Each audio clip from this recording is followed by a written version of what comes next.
எப்போதும் வார்த்தை மட்டும் போதாது. கண்ணே உந்தன் எண்ணம் என்ன? கண்ணடித்தால் தீராது காதல் இங்கு வாராது.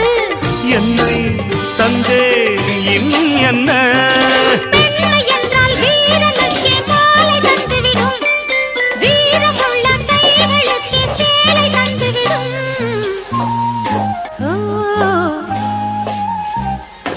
பூவே உன்னை நேசித்தேன், பூக்கள் கொண்டு பூசித்தேன், கண்ணில் பாடம் வாசித்தேன், காதல் வேண்டும் யாசித்தேன். என் கண்ணா மீசை மேலே